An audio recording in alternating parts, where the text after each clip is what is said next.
Now, our first reading is not actually from the letters that Paul wrote to the Thessalonians, but from Acts chapter 17. We're going to read the first 4 verses. Now, when they had passed through Amphipolis and Apollonia, they came to Thessalonica, where was a synagogue of the Jews.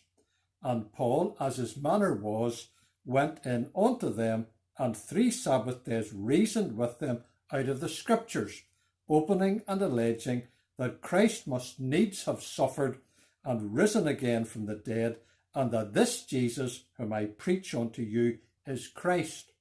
And some of them believed and consorted with Paul and Silas, and of the devout Greeks a great multitude, and of the chief women not a few.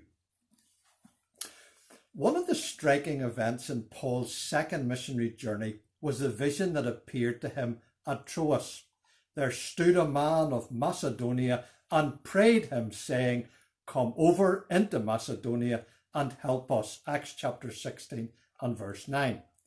This was very clear guidance to the apostle and the group of missionaries that was with him. Every direction that they had sought to go was blocked off. They were forbidden of the Holy Spirit to preach the word in Asia, verse 6 of chapter 16. The Spirit suffered them not to go into Bithynia, verse 7. And having seen the vision, they immediately endeavoured to go into Macedonia, assuredly gathering that the Lord had called us for to preach the gospel unto them, verse 10. They arrived first of all in Philippi. Despite the conversion of Lydia, the jailer, and their households, Paul's visit of possibly only a couple of weeks was curtailed following opposition and imprisonment. It was then that he came to Thessalonica, where was a synagogue of the Jews. We read that in verse 1. Paul's stay in Thessalonica was not much longer. For 3 Sabbath days he went into the synagogue and reasoned with them out of the Scriptures that this Jesus is Christ, verses 2 and 3. The response was remarkable. Verse 4 tells us that some of the Jews believed, a great multitude of the proselytes, Greeks who had converted to Judaism, believed, and not a few or quite a few of the prominent women of the city. But orchestrated by the Jews, an uproar was caused with the accusation that the visiting preachers had turned the world upside down. That's verse number 6. Their message was upsetting the established order of things, the status quo, as we would say. Once again, Paul and his preaching band had to move on, perhaps after a stay of only a month or so.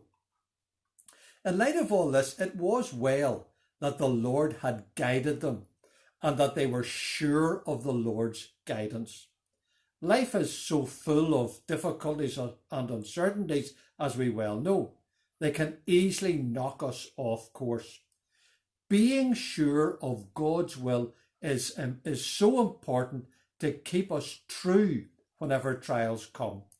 We know that, but how can we be sure of God's will? Paul's example is important.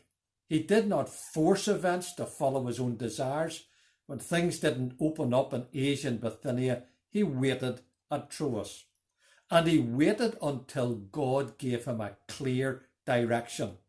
For us, it will not be a vision, but it will be a word from God through the Scriptures.